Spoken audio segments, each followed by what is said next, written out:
నమస్కారం. సామాన్యుడు TV news కి స్వాగతం. ఈనాటి వార్తలు. ప్రజారోగ్య పరిరక్షణకు మెరుగైన విధానాలని అవలంబిస్తూ ప్రజలకు సేవలు అందించాలని ముఖ్యమంత్రి నారా చంద్రబాబు నాయుడు ఆదేశించారు. ఈ మేరకు అందుబాటులో ఉన్న టెక్నాలజీని వినియోగించుకోవడంతో పాటు నిపుణుల సలహాలను తీసుకోవాలని సీఎం సూచించారు. మంగళవారం రాష్ట్ర సచివాలయంలో వైద్యారోగ్య శాఖపై సమీక్షించారు. ఈ మేరకు గేట్స్ ఫౌండేషన్ తో కలిసి వైద్యారోగ్య రంగంలో ప్రభుత్వం అమలు చేస్తున్న సంజీవనితో సహా వివిధ ప్రాజెక్టులపై సీఎం చంద్రబాబు చర్చించారు. ఏపీలో మెరుగైన ప్రజారోగ్య నిర్వహణ గేట్స్ ఫౌండేషన్ ఆధ్వర్యంలో జాతీయ అంతర్జాతీయ స్థాయిలో వైద్యారోగ్య రంగంలోని నిపుణులతో కూడిన 10 మంది సభ్యుల బృందాన్ని ఏర్పాటు చేశారు. UN AIDS executive director Peter Piot, ప్రపంచ ఆరోగ్య సంస్థ సీనియర్ శాస్త్రవేత్త Soumya Swaminathan, AIG chairman D Nageshwara Reddy, Singapore national university professor Yik Ying Teo, retired IAS Aarti Ahuja, సైటెస్ చైర్పర్సన్ రిజ్వాన్ కోయిటా, కోస్లా ల్యాబ్స్ వ్యవస్థాపకుడు Srikanth Nadamuni, Gates foundation genomics and epidemiology director doctor Gagandeep Kang, public health నిపుణురాలు Margaret Elizabeth, Delhi AIIMS endocrinology విభాగానికి doctor Nikhil Tandon అత్యున్నత స్థాయి నిపుణుల సలహా బృందంతో ఉన్నారు. అత్యున్నత స్థాయి నిపుణుల సలహా బృందం సభ్యులు వర్చువల్ గా ఈ సమీక్షకు హాజరయ్యారు. ఈ సందర్భంగా ముఖ్యమంత్రి మాట్లాడుతూ వైద్యారోగ్య రంగంలో వివిధ ప్రమాణాలను అందుకునేలా WHO లాంటి సంస్థలు నిర్దేశించిన అంశాలను అమలు చేస్తున్నామని తెలిపారు. ప్రజల డిజిటల్ హెల్త్ రికార్డుల్ని సంజీవని ప్రాజెక్టు ద్వారా రూపొందిస్తున్నామని చెప్పారు. ఆరోగ్య వ్యవస్థను పటిష్టతను చేసే యోచనలో ముందుకు వెళ్తున్నామని మంత్రి సత్యకుమార్ యాదవ్ వెల్లడించారు. రాబోయే రోజుల్లో ఫీల్డ్ విజిట్ చేయడం జరుగుతుందని మంత్రి తెలిపారు. రాష్ట్ర ఆరోగ్య వ్యవస్థలో మార్పు తీసుకుని రావడం జరుగుతుందని మంత్రి సత్యకుమార్ యాదవ్ తెలిపారు. మంగళవారం మీడియాతో మాట్లాడుతూ 10 వ్యాధులను మ్యాపింగ్ చేసి ఎక్స్పర్ట్స్ ఆలోచనలకు అనుగుణంగా ట్రీట్మెంట్ చేయడం జరుగుతుందని వెల్లడించారు. జాతీయ అంతర్జాతీయ ఎక్స్పర్ట్స్ తో ఉండే శాస్త్రవేత్తలు ఈ గ్రూప్ లో ఉన్నారని తెలిపారు. దేశ విదేశాలలో ఉన్న ఈ సైంటిస్టులు వర్చువల్ విధానంలో మొదటి సమావేశానికి హాజరయ్యారని తెలిపారు. వ్యక్తిగత చికిత్స అందించేందుకు ప్రతిష్టాత్మకంగా ఈ ఎక్స్పర్ట్స్ గ్రూప్ పనిచేస్తుందని అన్నారు. ఆరోగ్య వ్యవస్థను పటిష్టత చేసే యోచనలో ముందుకు వెళ్తున్నామని వెల్లడించారు. రాష్ట్ర ఆరోగ్య వ్యవస్థలో ఒక పరివర్తనం, ట్రాన్స్ఫర్మేషన్ తీసుకురావడం కోసం గౌరవ ముఖ్యమంత్రి ఒక హై లెవెల్ ఎక్స్పర్ట్ అడ్వైజరీ గ్రూప్ని స్థాపించిన విషయం తెలిసిందే. కమ్యూనికబుల్ డిసీజెస్తో పాటు 80% డిసీజ్ బర్డన్ ఉంటున్న 10 వ్యాధుల్ని గుర్తించి వాటిని మ్యాపింగ్ చేసి ఈ ఎక్స్పర్ట్స్ సజెషన్స్, రికమెండేషన్ ద్వారా వాటిని తగ్గించి ఒక నాణ్యమైన వైద్య వ్యవస్థను ఏర్పాటు చేయడం, ఆరోగ్య రంగాన్ని పటిష్టపరిచే దిశగా గౌరవ ముఖ్యమంత్రి నిర్ణయం తీసుకోవడం జరిగింది. దీంట్లో జాతీయ అంతర్జాతీయ ప్రఖ్యాతిగాంచిన ఎక్స్పర్ట్లు ఉన్నారు. ఉదాహరణకు doctor YY Teo, National University of సింగపూర్కు సంబంధించిన ఒక సైంటిస్టు, అదేవిధంగా డీన్ కూడా ఆయన అక్కడ. Doctor Soumya Swaminathan, paediatrician researcher, గతంలో ఈ ICMRని లీడ్ చేశారు. WHO ఫస్ట్ చీఫ్ సైంటిస్ట్ కూడా వారు పనిచేశారు. అదేవిధంగా సర్ పీటర్ పొయాట్, ఇతను ఎలోబా వైరస్ని కనుక్కున్న సైంటిస్టు. డాక్టర్ మార్గరెట్ ఎలిజబెత్ క్రక్, ఈవిడ కూడా ఈ హార్వర్డ్ యూనివర్సిటీలో TH Chan school of public health ప్రొఫెసర్గా కూడా ఉన్నారు. అదేవిధంగా గతంలో IAS ఆఫీసర్గా ఉంటూ తర్వాత ప్రస్తుతం ఒక రీసెర్చర్గా ఉంటూ ఇంటర్నేషనల్ హెల్త్ ఇన్స్టిట్యూట్కి రీసెర్చర్గా ఉంటున్న డాక్టర్ ఆర్తి అహూజా, అదేవిధంగా doctor Gagandeep Kang, director global health Gates Foundation, అదేవిధంగా శ్రీకాంత్ నాదముని, ఎవరైతే ఈ ఆధార్ ప్లాట్ఫామ్కి CTO ఉన్నారో, డిజిటల్ ఇన్ఫ్రాస్ట్రక్చర్ అడ్వాన్స్మెంట్కి దేశంలో కృషి చేశారో ఆయన. మిస్టర్ రిజ్వాన్ కోయితా, ఇతను National Accreditation Board of Hospital Health Care ప్రొవైడర్స్కి చైర్మన్గా ఉన్నారు. అదేవిధంగా పద్మశ్రీ డాక్టర్ నిఖిల్ టాండన్, ఈ హైలీ రెప్యూటెడ్ ఎండోక్రైనాలజిస్ట్. అదేవిధంగా మనకందరికీ తెలిసిన మన తెలంగాణ రాష్ట్రానికి సంబంధించిన డాక్టర్ డి నాగేశ్వరరెడ్డి గారు, పద్మవిభూషణ్. ఈ 10 మందితో ఒక ఎక్స్పర్ట్ గ్రూప్ని గౌరవ ముఖ్యమంత్రి గారు నియమించిన కొన్ని వారాల్లోనే ఇవాళ మొదటి సమావేశాన్ని కూడా నిర్వహించడం జరిగింది. అనేక మంది దేశ విదేశాల నుంచి ఉన్నవాళ్ళు కాబట్టి కొంతమంది ఫిజికల్గా, కొంతమంది వర్చువల్గా కూడా ఈ సమావేశంలో పాల్గొన్నారు. దాదాపు 2 గంటల పాటు జరిగిన సమావేశంలో టిటిడి పరిధిలోని ఆలయాలకు ధ్వజస్తంభాలు, రథాలు తయారు చేసేందుకు 100 ఎకరాల్లో దివ్య వృక్షాల ప్రాజెక్టుకి పాలక మండలి ఆమోదం తెలిపినట్లు చైర్మన్ బిఆర్ నాయుడు తెలిపారు. టిటిడి పాలక మండలి సమావేశం ముగిసిన అనంతరం మీడియాతో ఆయన మాట్లాడారు. తిరుపతిలోని పద్మావతి చిన్నపిల్లల హృదయాలయంలో సౌకర్యాల కల్పనకు 48 కోట్లు మంజూరు చేస్తున్నాం. TTD board education sub committee ఇచ్చిన నివేదిక ఆధారంగా 31 విద్యా సంస్థల్లో డిజిటల్ క్లాస్ రూమ్స్, సీసీ కెమెరాలు, కంప్యూటర్లు, సిబ్బంది నియామకానికి ఆమోదం తెలిపాం. దాతల క్యాటేజీల నిర్మాణాలపై నూతన విధానం తీసుకుని రావాలని నిర్ణయించాం. భక్తుల సౌకర్యార్థం తిరుపతిలో 20 ఎకరాల్లో ఇంటిగ్రేటెడ్ టౌన్షిప్ నిర్మాణానికి ప్లానింగ్ కొరకు ఆర్కిటెక్ట్ నియామకానికి ఆమోద ముద్ర వేశాం. ఆలయాలు ఏదైతే ఉన్నాయో, తర్వాత దేశంలో ఉన్నటువంటి మిగతా ఆలయాలకు కూడా ధ్వజస్తంభాలు టీటీడీ నుంచి ఏర్పాటు చేయాలనే ఉద్దేశంతో పలమనేరు దగ్గర ఉన్నటువంటి మన టీటీడీ ల్యాండ్ లో 100 ఎకరాల్లో మనం ఈ ధ్వజస్తంభానికి సంబంధించినటువంటి చెట్ల పెంపకం కోసం ప్రణాళిక సిద్ధం చేస్తున్నాం.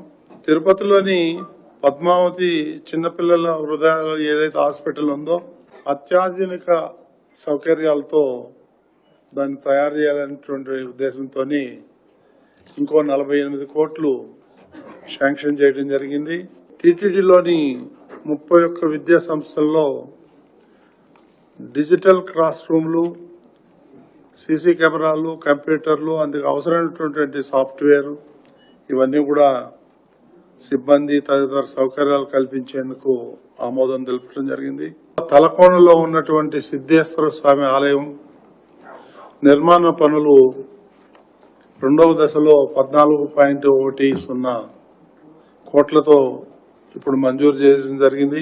తిరుపతిలోని పద్మావతి మహిళా డిగ్రీ కళాశాలలో ప్రస్తుతం ఉన్న 2100 హాస్టల్ సీట్ నుంచి మరో 270 సీట్లు అదనంగా పెంచాలనేటువంటి నిర్ణయం తీసుకోవడం జరిగింది.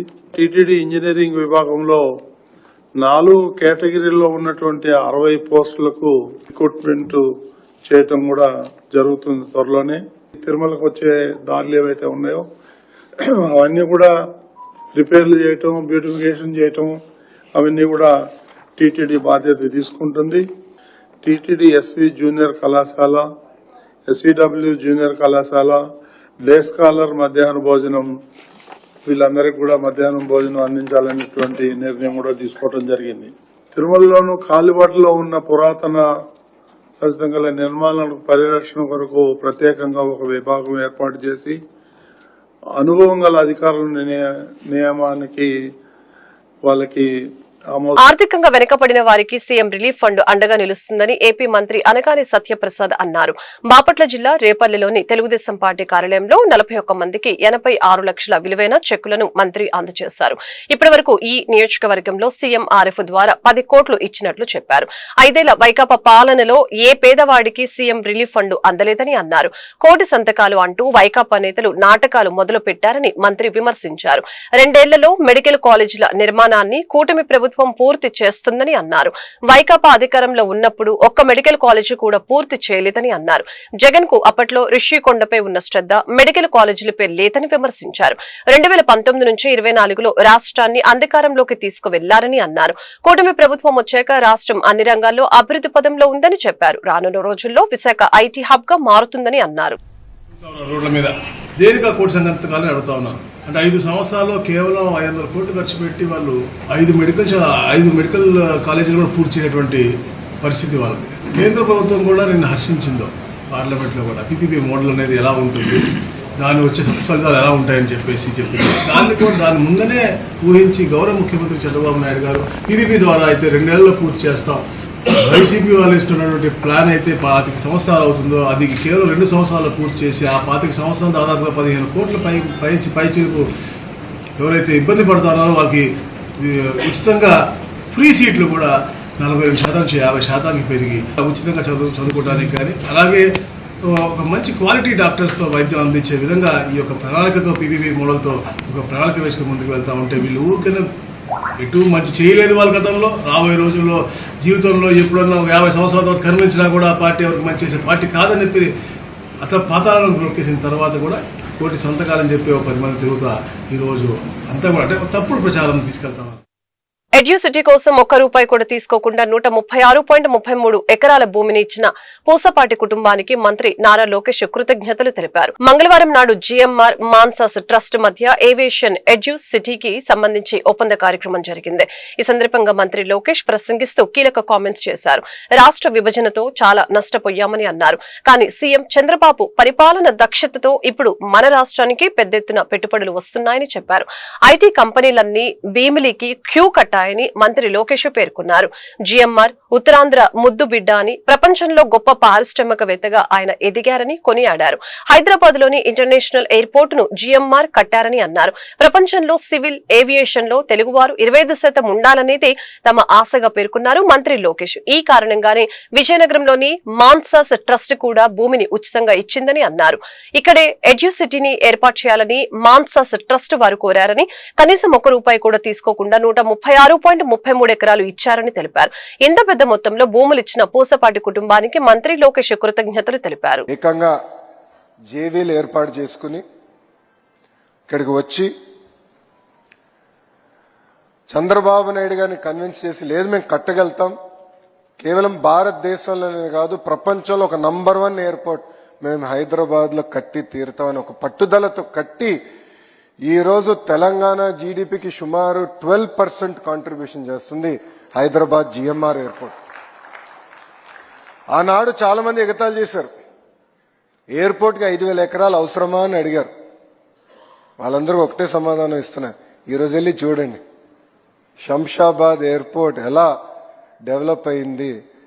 ఈరోజు పక్క రాష్ట్రాల్లో బెంగళూరు కానీ చెన్నైలో కానీ ఒక ఎయిర్పోర్ట్ అయిపోయింది, 2వ ఎయిర్పోర్ట్ కట్టే పరిస్థితికి వచ్చారు. కానీ హైదరాబాద్ అదృష్టం ఏంటంటే ఆనాడు చంద్రబాబు నాయుడు గారు ఇచ్చిన విజన్ 5,000 ఎకరాలు తీసుకుని రాబోయే 100 సంవత్సరాల కెపాసిటీ కూడా శంషాబాద్ లోనే కట్టే విధంగా ఆనాడు ఒక విజన్ తో చంద్రబాబు నాయుడు గారు ముందరికెళ్లారు. విజన్ అనేది చాలా చాలా అవసరం అండి. కొంతమంది విజన్లెస్ పీపుల్ విజనరీని ఎగతాళి చేస్తారు. చంద్రబాబు నాయుడు గారు రాజుగారిని కలిసిన తర్వాత ఆయన మాకు ఒకటే చెప్పారు, ప్రపంచంలో aviation civil aviation work force లో 25% తెలుగోలు ఉండాలి, దానికి మీరు ఏం చేయాలో మీరు చెయ్యండి. ఒక ముఖ్యమంత్రిగా నా సహకారం ఉంటుందని ఆయన చాలా సింపుల్ గా చెప్పారు. ప్రపంచంలో, దేశంలో కాదు, ప్రపంచంలో 25% అంటే కనీసం భారతదేశంలో 70% ఉండాలని ఈరోజు రాజుగారే నాకు టార్గెట్ పెంచారు. అంటే బాబు గారు ఆ విజన్తో మాకు ఆదేశాలు జారీ చేశారు. అప్పుడు రాజుగారు నేను మాట్లాడా, జిఎంఆర్ అంకుల్తో కూడా నేను మాట్లాడా, ఎట్లా చేయాలి డిస్కస్ చేశాం. ఒక వరల్డ్ క్లాస్ ఇన్స్టిట్యూట్ క్రియేట్ చేయాలి, కేవలం ఏదో ఒక యూనివర్సిటీ చేస్తాం కాదు, ఒక కామన్ ఇన్ఫ్రాస్ట్రక్చర్ ఏర్పాటు చేసి, అంటే స్టూడెంట్ లైఫ్ అకామిడేషన్, అదేవిధంగా మన క్యాఫెటీరియా, ఇవన్నీ కూడా కామన్ ఇన్ఫ్రాస్ట్రక్చర్ క్రియేట్ చేసి ఒక్కొక్క సబ్జెక్ట్లో ఒక్కొక్క యూనివర్సిటీ అగ్రస్థానంలో ఉంటుంది. ఒక ఎకోసిస్టమ్ క్రియేట్ చేసి బెస్ట్ ఇన్ క్లాస్ యూనివర్సిటీస్ అన్ని కూడా ఒక ఏవియేషన్ ఎడ్యుసిటీకి తీసుకొస్తేనే మన ప్రాంత రూపురేఖలు మార్చొచ్చని ఆనాడు మేము. భవానీపురంలోని జోజీనగర్ లో 42 ఫ్లాట్ల బాధితుల్ని వైసీపీ అధినేత జగన్ పరామర్శించారు. భవానీపురంలో ఇటీవల ఇళ్లను కోల్పోయిన 42 కుటుంబాల తరపున ఆయన అనేక విషయాలను ప్రస్తావించారు. ఈ సందర్భంగా ఆయన మాట్లాడుతూ సుప్రీంకోర్టులో పిటిషన్ పెండింగ్ లో ఉందని, ఈ నెల 31వ తేదీ వరకు 42 కుటుంబాలకు సుప్రీంకోర్టు ఊరట ఇచ్చిందని తెలిపారు. అయితే పోలీసులు ప్రైవేట్ పార్టీకి మద్దతు తెలుపుతూ ఇళ్లను కూల్చివేశారని, 31వ తేదీ వరకు గడువు ఉన్నా అధికార దుర్వినియోగం చేశారని మండిపడ్డారు. ఇల్లు కూల్చేసి 42 కుటుంబాలను రోడ్డు పాలు చేశారని తెలిపారు. 2.17 ఎకరాల విలువ 150 కోట్లకు పైగా ఉంటుందని, 42 కుటుంబాలు 25 ఏళ్లుగా ఇక్కడే ఇల్లు కట్టుకుని ఉంటున్నారని తెలిపారు. వాళ్ల ఇళ్లను ధ్వంసం చేశారని వైఎస్ జగన్మోహన్ రెడ్డి పేర్కొన్నారు. భవానీపురం ఇళ్ల కూల్చివేతపై సిబిఐ విచారణ జరిపించాలని, ఫేక్ సొసైటీ క్రియేట్ చేసి పేద ప్రజల ఆస్తులపై ఎలా కన్నేశారో తేలాలని వైఎస్ జగన్ కోరారు. 25 ఏళ్ల నుంచి ఇక్కడే ఉంటున్నారు. ఒక్కొక్కరికి లోన్లున్నాయి, 20 లక్షలు 25 లక్షల రూపాయలు బ్యాంకుల్లో రుణాలున్నాయి. వీళ్ళని తీసుకొని పోయి ఇప్పుడు నడు రోడ్డు మీద పెట్టారు. వీళ్ళు బతికేది ఎలా? వీళ్ళ లోన్లు ఎలా తీరుస్తారు?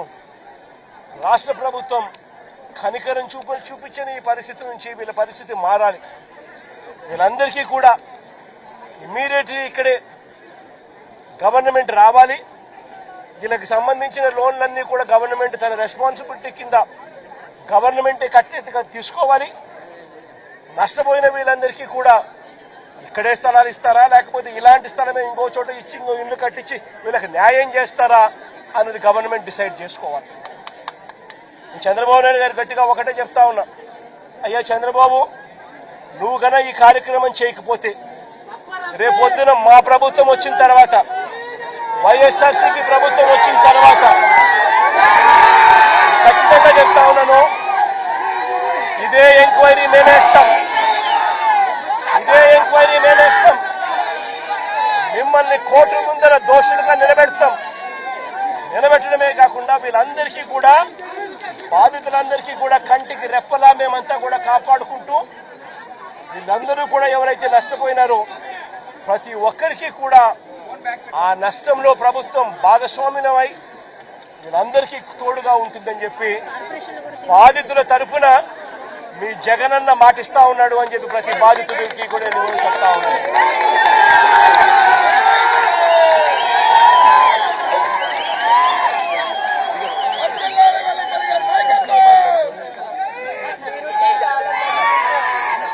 సుప్రీంకోర్టులో ఈ కేసుకు సంబంధించి అన్ని రకాల సపోర్ట్ కూడా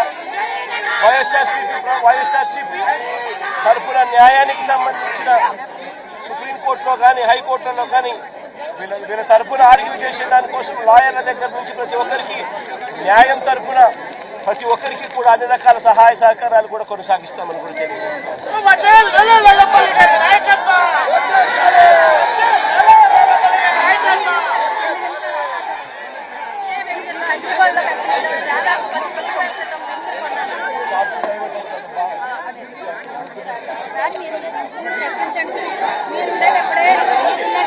ఇంధన వనరుల పొదుపు ప్రతి ఒక్కరి బాధ్యత అని గుంటూరు జిల్లా కలెక్టర్ తమీం అన్సారియా పిలుపునిచ్చారు. జాతీయ ఇంధన వనరుల పొదుపు వారోత్సవాలలో భాగంగా విద్యుత్ శాఖ ఆధ్వర్యంలో నిర్వహించిన విద్యుత్ పొదుపు అవగాహన ర్యాలీని మంగళవారం కలెక్టరేట్ వద్ద జిల్లా collector Tameem Ansariya, joint collector Ashutosh శ్రీవాత్సవాతో కలిసి ప్రారంభించారు. ఇంధన పరిరక్షణ, పొదుపు చిట్కాల ప్రచార పోస్టర్లని ఆవిష్కరించి ఇంధన వనరుల్ని పొదుపు పాటిస్తామని, వృధాను అరికడతామని ప్రతిజ్ఞ చేయించారు. ఈ సందర్భంగా జిల్లా కలెక్టర్ మాట్లాడుతూ ఇంధన వనరుల పొదుపు పాటించడం వలన భవిష్యత్తు తరాలకి ఇంధన భద్రత, భరోసా కల్పించడం సాధ్యమవుతుందని అన్నారు. విద్యుత్ ని పొదుపుగా వినియోగించడం ద్వారా విద్యుత్ ఉత్పత్తి వలన వచ్చే కార్బన ఉద్గారకాలను తగ్గించి పర్యావరణాన్ని పరిరక్షించవచ్చని తెలిపారు. జాతీయ ఇంధన వనరుల వారోత్సవాలు ప్రతి సంవత్సరం డిసెంబర్ 14వ తేదీ నుంచి 20వ తేదీ వరకు నిర్వహించడం జరుగుతుందని అన్నారు. ర్యాలీలో జిల్లా రెవెన్యూ అధికారి ఎన్ఎస్కే కాజావలి, సిపిడిసిఎల్ ఎస్ఈ చల్లా రమేష్, సిఆర్డీఏ సర్కిల్ ఎస్ఈ ఎం శ్రీనివాసరావు తదితరులు పాల్గొన్నారు. మనకు ఏదైతే గ్రీన్ హౌస్ గ్యాస్ ఎమిషన్స్ ఉన్నాయి, దాని వలన ఎన్విరాన్మెంట్ అఫెక్ట్ అవుతుంది, క్లైమేట్ చేంజ్, ఇలాంటి ఇది కూడా మనం అందరూ కూడా చూస్తున్నాము. వాటి అన్నింటినీ కూడా ప్రివెంట్ చేయడానికి మనము ఎనర్జీ యూసేజ్ని తగ్గించాలి, అదేవిధంగా వేస్ట్ చేయకూడదు. ఇది మనము ఎప్పుడు ఎస్పెషల్లీ ఇప్పుడు ఆఫీస్లో ఇక్కడ ఎక్కువ మంది ఇక్కడ ఉన్న కలెక్టరేట్లో ఉన్న స్టాఫ్స్ కూడా ఇక్కడ ఉన్నారు. ఏదైతే ఇన్స్టిట్యూషన్స్లో ఎక్కువ ఎనర్జీ వేస్ట్ అవుతుంది, మనం ఎప్పుడు వాడలేదో అప్పుడు తప్పకుండా ఆఫ్ చేయాలి. ఇంట్లో కానీ ఇన్స్టిట్యూషన్స్లో కానీ అక్కడ మనము చాలా ఫోకస్ చేయాలి ఒకటి. అదేవిధంగా ఏదైతే ఇప్పుడు రెన్యూవబుల్ సోర్స్ ఆఫ్ ఎనర్జీ ఇప్పుడు మన గవర్నమెంట్లో మన గౌరవ ముఖ్యమంత్రి వర్యులు ఎక్కువ ఫోకస్ చేస్తున్నది సోలార్ ఎనర్జీ గురించి. సో ప్రతి ఇంటిలో కూడా రూఫ్ టాప్ సోలార్ ఇన్స్టలేషన్ చేయాలి, అదేవిధంగా ఇన్స్టిట్యూషన్స్లో కూడా చేయాలని ఫోకస్ చేయడం జరుగుతుంది. సో దాని మనకు మనం ప్రతి ఒక్కరు కూడా మన ఇంటి నుంచి మనం స్టార్ట్ చేయాలి. సో మనము ఇలాంటి వారోత్సవాలు ఇవి అన్ని జరుపుకోవడానికి ముఖ్య ఉద్దేశం మనల్లో ఒక చేంజ్ అనేది రావాలి. ఒకటి, మనం మిగతా వారికి ఒక ఎగ్జాంపుల్ గా ఉండాలి. మనం ఒకరిని చూసి మిగతా వారు కూడా ఫాలో చేస్తారు. సో మన నుంచి మార్పులు రావాలి, ప్రజలందరికీ కూడా ఒక అవగాహన అనేది కల్పించాలి. ఆ ఉద్దేశంతో ఇది జరుపుకుంటున్నాము. సో ఇలాంటి ఒక మంచి కార్యక్రమం ఏర్పాటు చేసినందుకు ఎనర్జీ డిపార్ట్మెంట్ కూడా జిల్లా యంత్రాంగం తరఫున అభినందనలు తెలియజేస్తున్నాను. అదేవిధంగా మీ అందరికీ కూడా మన రాష్ట్రం స్టేట్ ఎనర్జీ ఎఫిషియన్సీ ఇండెక్స్ లో రాష్ట్రంలో అంటే దేశంలోనే అవార్డు తీసుకోవడం కూడా. వైద్య విద్యపై ఇటీవల పార్లమెంటు స్థాయి సంఘం ఇచ్చిన నివేదికకు వక్ర భాష్యాలు చెప్పి ప్రజలను మభ్యపెట్టడం సబబు కాదని ప్రభుత్వ మెడికల్ కళాశాలల పరిరక్షణ కమిటీ సభ్యులు పేర్కొన్నారు. గుంటూరులోని జన చైతన్య వేదిక హాలులో ప్రభుత్వ మెడికల్ కళాశాలల పరిరక్షణ కమిటీ సమావేశమై కమిటీ రాష్ట్ర కన్వీనర్ డాక్టర్ ఆలా వెంకటేశ్వర్లు, కో కన్వీనర్లు కెఎస్ లక్ష్మణరావు, వల్లంరెడ్డి, లక్ష్మణరెడ్డి మీడియాతో మాట్లాడారు. పార్లమెంట్ స్థాయి సంఘ నివేదికలో పీపీపీ పద్ధతిలో కొత్త మెడికల్ కళాశాలలకి పన్ను రాయితీలు, ప్రోత్సాహకాలు ఇవ్వాలని పేర్కొంటే ఇందుకు విరుద్ధంగా నేటి ప్రభుత్వం వ్యవహరిస్తుందని మండిపడ్డారు. ఇప్పటికే నిర్మాణంలో ఉన్న ప్రభుత్వ మెడికల్ కళాశాలలకి సంబంధించిన దాదాపు 600 ఎకరాల అత్యంత విలువైన భూములు, లక్షలాది చదరపు అడుగుల నిర్మాణాలు, 2 సంవత్సరాల పాటు ప్రైవేట్ యాజమాన్యం నియమించిన వైద్యులు, ఇతర సిబ్బందికి రాష్ట్ర ప్రభుత్వమే జీతభత్యాలు చెల్లిస్తామని ప్రకటించడం అన్యాయమని అన్నారు. ప్రభుత్వ ఆస్తులను ప్రైవేటు వ్యక్తులకు పంచిపెట్టడమేనని విమర్శించారు. విద్యార్థులపై ఆర్థిక భారాన్ని తగ్గించాలని పార్లమెంటరీ స్థాయి సంఘం రాష్ట్ర ప్రభుత్వాలకు సూచించగా మన ప్రభుత్వం ఆ దిశగా ఎలాంటి చర్యలు తీసుకుంటున్న దాఖలాలు కనిపించడం లేదని తెలిపారు. వైద్య విద్య విషయంలో ఒక నివేదికను ఇటీవల అందించింది. ఆ నివేదికలో చాలా స్పష్టంగా చెప్పింది, వివిధ రాష్ట్రాల మధ్య మెడికల్ సీట్ల పంపిణీలో తీవ్రమైన అసమానతలు ఉన్నాయి. బీహార్ లాంటి చోట్ల కేవలం 21 మంది 10 లక్షల జనాభాకి 21 సీట్లు మాత్రమే ఉన్నాయని, యూపీలో 42 సీట్లు మాత్రమే ఉన్నాయని, కొన్ని రాష్ట్రాల్లో 170, 180 సీట్లు ఉన్నాయని చాలా స్పష్టంగా చెప్తూ ఈ వ్యత్యాసాలను తగ్గించాలని చెప్పింది. రెండోది, ఆంధ్రప్రదేశ్లో నేషనల్ మెడికల్ కమిషన్ నివేదిక ప్రకారం కనీసం 100 ఉండాలని, 100 మెడికల్ సీట్లు ఉండాలని ప్రతి 10 లక్షల జనాభాకి. కానీ 70-75 మాత్రమే ఉన్నాయి. కాబట్టి అదనంగా ఉండాల్సిన అవసరం ఉందని కూడా పేర్కొంది. పీపీపీ అనేది ఈరోజు ఆంధ్రప్రదేశ్లో ఆల్రెడీ ఉన్న ప్రభుత్వ మెడికల్ కళాశాలని ప్రైవేటు వ్యక్తులకు అప్పచెప్పడం కాదు, కొత్తగా మెడికల్ కళాశాలలు తీసుకురావాలంటే అప్పుడు ప్రైవేట్ ఎంటర్ప్రినర్స్ని ప్రోత్సహించడానికి కొన్ని రాయితీలు ఇస్తే బాగుంటుందని ఆ నివేదిక తెలియజేస్తే, దాన్ని ఈరోజు ఆంధ్రప్రదేశ్లో ఉన్న 10 ప్రభుత్వ మెడికల్ కళాశాలని ప్రైవేట్ వ్యక్తులకి, ముఖ్యంగా పెద్ద వైద్య ప్రైవేట్ సంస్థలకి అందించే ప్రయత్నాన్ని స్వాగతిస్తుందని చెప్తూ ఉండటం కరెక్ట్ కాదనుకుంటున్నాం. ప్రభుత్వ మెడికల్ కళాశాలల పరిరక్షణ కమిటీ ఈరోజు రాష్ట్రంలో ఈ పీపీపీ విధానాన్ని ఏ రాజకీయ పార్టీలు అయితే వ్యతిరేకిస్తాయో, ఏ ప్రజా సంఘాలు, మేధావులు, స్వచ్ఛంద సంస్థలు వారందరితో కలుపుకొని ముందుకెళ్లాలని నిర్ణయించుకున్నాం. జనవరి 9వ తేదీ విజయవాడలోని ధర్నా చౌక్లో ఉదయం 10 గంటలకి ఈ పీపీపీ విధానానికి వ్యతిరేకంగా కలిసి వచ్చే రాజకీయ పార్టీలని అని చెప్పేసి ప్రభుత్వ అనుకూల మీడియా నుంచి ఈ వార్తలు రాస్తున్నారు. వాస్తవంగా వారు ఇచ్చినటువంటి రిపోర్టు వేరుగా ఉంది, వీళ్ళు చెప్తున్న కథనం వేరుగా ఉంది. వారు చెప్పింది ఏంటంటే, ఇవాళ వైద్య విద్యను అభ్యసించడానికి విద్యార్థులకి తలకి మించినటువంటి భారం అవుతుంది. ఈ భారాన్ని తగ్గించాలనే ఉద్దేశం అక్కడ స్పష్టంగా వాళ్ళు తెలియజేశారు. అయితే కేంద్ర ప్రభుత్వం చెప్తున్నటువంటి పీపీపీ విధానానికి, మన రాష్ట్ర ప్రభుత్వం అమలు చేస్తున్నటువంటి పీపీపీ విధానానికి చాలా వ్యత్యాసం ఉంది. వారు ఒక పక్క విద్యార్థుల మీద ఆర్థిక భారం తగ్గించాలని చెప్తుంటే, ఇక్కడ విద్యార్థుల ఆర్థిక భారం గురించి వీళ్ళు ఏం మాట్లాడతలేదు. ఇవాళ పీపీపీ విధానంలో ప్రైవేట్ మెడికల్ కాలేజీలో ఉన్నటువంటి ఫీజులే ఉంటాయా, లేకపోతే అంతకన్నా తక్కువ ఉంటాయా, అంతకన్నా ఎక్కువ ఉంటాయా అనేది వీళ్ళు ఇంతవరకు స్పష్టత చేయలేదు. దాదాపు ఏంటంటే ఇప్పుడున్న ప్రైవేట్ మెడికల్ కాలేజీలో ఉన్న ఫీజుల కన్నా కూడా ఎక్కువే ఉండొచ్చు అని చెప్పేసి చాలా అనుమానాలు ఉన్నాయి. కాబట్టి వీళ్ళు ఏ విధంగా కూడా విద్యార్థులకు అనుకూలంగా తీసుకున్న నిర్ణయం అయితే ఇది కాదు. ఇంకోటి ఏంటంటే, అక్కడ చెప్పింది ఏంటి, యాజమాన్యాలకి పన్ను రాయితీలు ఇవ్వండి అని చెప్పేసి చెప్పారు. ఇక్కడేం చేస్తున్నారు, ల్యాండ్ ఇస్తున్నారు, 2 సంవత్సరాలకి జీతాలు ఇస్తున్నారు, కొన్ని బిల్డింగ్స్ కట్టిస్తున్నారు. ఇన్ని చేసి ఇవ్వటానికి ఆంధ్రప్రదేశ్ ప్రభుత్వం తీసుకున్న నిర్ణయాన్ని పౌర సమాజం ఎంతో వ్యతిరేకిస్తున్న సంగతి మన అందరికీ తెలిసింది. ప్రధానంగా ఇది మెడికల్ కాలేజీలకు సంబంధించిన అంశమే కాదు, ప్రజలకి, పేద ప్రజలకి వైద్య ఆరోగ్య సదుపాయాలు కల్పించేటటువంటి 300 పడకల ఆసుపత్రులు కూడా ఈ ప్రాంతాల్లో రావడానికి అవకాశం ఉంది. అయితే ఈరోజు మేజర్ మీడియాలో, ముఖ్యంగా ప్రభుత్వానికి, రాష్ట్ర ప్రభుత్వానికి అనుకూలంగా ఉండేటటువంటి మీడియాలో పార్లమెంటరీ స్థాయి సంఘం ఈ పీపీపీ పద్ధతిని అది అనుమతించింది, పీపీపీ పద్ధతికి అనుకూలంగా సిఫార్సులు చేసింది అనేటటువంటి వార్త ప్రచురితమైంది. దీన్ని అనేక మంది కూడా వాళ్ళ తెలుగుదేశం పార్టీ నాయకులు మాట్లాడటం పత్రికల్లో వచ్చింది. పార్లమెంటరీ స్థాయి సంఘం నివేదికను పూర్తిగా చదవకుండా, వాళ్ళు ఏం చెప్పారో వీళ్ళు ఏమీ అర్థం చేసుకోకుండా ఈ విధంగా మాట్లాడటం సమంజసమని మేము ప్రశ్నిస్తూ ఉన్నాం. పార్లమెంటరీ స్థాయి సంఘం ఏం చెప్పిందంటే, డాక్టర్ గారు చెప్పారు, విద్యార్థుల మీద ఆర్థిక భారం ఎక్కువ ఉండకూడదు అని చెప్పింది. కాబట్టి పీపీపీ పద్ధతిలో 50% సీట్లని ప్రైవేటు వాళ్ళకి అప్పచెప్పడం అంటే విద్యార్థుల మీద భారాన్ని పెంచడమే కదా. కనుక పార్లమెంటరీ స్థాయి సంఘం రిపోర్టును పూర్తిగా చదివి మాట్లాడాలని చెప్పి మేము వాళ్ళందరినీ కూడా డిమాండ్ చేస్తూ ఉన్నాం.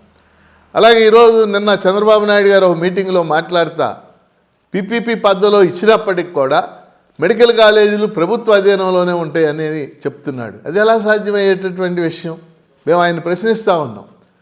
మెడికల్ కాలేజీల్లో ఉండేటటువంటి ఉద్యోగాలకి నువ్వు రిజర్వేషన్లు అమలు చేస్తారా? మేము సూటిగా ప్రశ్నిస్తూ ఉన్నాం. ఎంపీ పెమ్మసాని చంద్రశేఖర్ ఆధ్వర్యంలో గుంటూరు నగరం అభివృద్ధి చెందడం చూసి ఓర్వలేక అంబటి రాంబాబు తప్పుడు ఆరోపణలు చేస్తున్నారని తెలుగుదేశం పార్టీ సీనియర్ నాయకులు తాళ్ల వెంకటేష్ యాదవ్ మండిపడ్డారు. గుంటూరు నగరంలోని తన కార్యాలయంలో మీడియాతో మాట్లాడారు. గత 5 సంవత్సరాలలో వైసీపీ ప్రభుత్వం గుంటూరు నగర ప్రజలకు చేసింది ఏమీ లేదని అన్నారు. నగర అభివృద్ధి కోసం ఎంపీ పెమ్మసాని చంద్రశేఖర్ అహర్నిశలు శ్రమిస్తూ ఉంటే చూస్తూ ఓర్వలేక ఆయనపై అవాకులు చవాకులు పేలుతున్నారని ఆగ్రహం వ్యక్తం చేశారు. ఎన్ని పార్టీలు అధికారంలోకి వచ్చినా కూడా శంకర్ విలాస్ బ్రిడ్జ్ ని నిర్మించలేకపోయారు తెలిపారు. పెమ్మసాని చంద్రశేఖర్ కేంద్ర మంత్రి అయ్యాక శంకర్ విలాస్ ఫ్లైఓవర్ నిర్మాణానికి అహర్నిశలు శ్రమిస్తున్నారని అన్నారు. తన ఉనికిని కాపాడుకోవటానికి అంబటి రాంబాబు మీడియా ముందు ఏదో ఒకటి మాట్లాడుతున్నారని మండిపడ్డారు. పెమ్మసాని చంద్రశేఖర్ 18 నెలల్లో గుంటూరు నగరానికి 7 ఫ్లైఓవర్లు తీసుకువచ్చి గుంటూరుని ఆధునిక నగరంగా చేయాలని తపనతో పనిచేస్తున్న వ్యక్తి పెమ్మసాని చంద్రశేఖర్ అని కొనియాడారు. రాంబాబు గారు గుంటూరులో జరుగుతున్నటువంటి అభివృద్ధిని చూసి ఓరవలేక కేంద్ర సహాయ మంత్రి డాక్టర్ పెమ్మసాని గారిని, అదేవిధంగా మా గుంటూరు పశ్చిమ మరియు 1 టౌను పత్తిపాడు నియోజకవర్గ ఎమ్మెల్యేలని ఆయన నోటికి వచ్చినట్టు మాట్లాడిన తీరును చూస్తే వారికి అవి తప్ప ఇంకోటి తెలియదని అర్థమైంది. అంబటి రాంబాబు గారు మంత్రిగా ఉన్నప్పుడు కనీసం పోలవరం మీద రివ్యూ పెడితే నాకు తెలియని సబ్జెక్టుని జగన్మోహన్ రెడ్డి గారు నాకు ఇచ్చారు, అసలు అవేంటో నాకు తెలియదని చెప్పినటువంటి వ్యక్తి అంబటి రాంబాబు గారు. ఈరోజు ఈ యొక్క శంకర్ విలాస్ బ్రిడ్జి అనే దానిని కేంద్ర సహాయ మంత్రి డాక్టర్ పెమ్మసాని చంద్రశేఖర్ గారు చొరవ తీసుకొని గత అనేక పార్టీలు ప్రభుత్వాలు చేయలేనటువంటి పనిని 2004లో కూడా కాంగ్రెస్ ప్రభుత్వంలో కూడా ప్రయత్నం చేస్తే తీసుకురాలేనటువంటి ప్రాజెక్టు ఇది. దానిని కేంద్ర మంత్రి పెమ్మసాని చంద్రశేఖర్ గారి యొక్క చొరవతో మరి పెద్దలను ఒప్పించి ఈ రాష్ట్రంలో ఏదైతే ముఖ్యమైనటువంటి పట్టణము గుంటూరు జిల్లా ఇక్కడ ఇబ్బంది పడుతున్నటువంటి పరిస్థితులను చూసి ప్రజలకి మనం అందుబాటులో ఉండే విధంగా చేయాలని చెప్పేసి ఈ ప్రాజెక్టును తీసుకురావడం జరిగింది. అలాంటి ప్రాజెక్టు మీద ఈరోజు వీళ్ళు మాట్లాడుతూ ఉన్నారు. ఒకరు మాట్లాడతారు ఈ యొక్క ప్రాజెక్టు అసలు అవసరం లేదు, ఈ ఫ్లైఓవర్ను పడగొట్టాల్సిన అవసరం లేదు, కానీ ఈయన ఎమ్మెల్యేగా ఉన్నప్పుడు 167 కోట్ల రూపాయలతో మోదుగురం వేణుగోపాల్ రెడ్డి శాంక్షన్ తీసుకొచ్చారని చెబుతాడు. ఒకవైపు ఏమో పడగొట్టాల్సిన పని లేదని అంటాడు. దీన్ని బట్టి అర్థమవుతుంది జగన్మోహన్ రెడ్డి గారి ఒత్తిడి వల్ల వీరు కేవలం పెమ్మసాని గారిని మా ఎమ్మెల్యేలను టార్గెట్ చేసి మాట్లాడటమే తప్ప. ఈ వార్తలు ఇంతటితో సమాప్తం. మరొక బులెటిన్లో మళ్ళీ కలుద్దాం. నమస్కారం.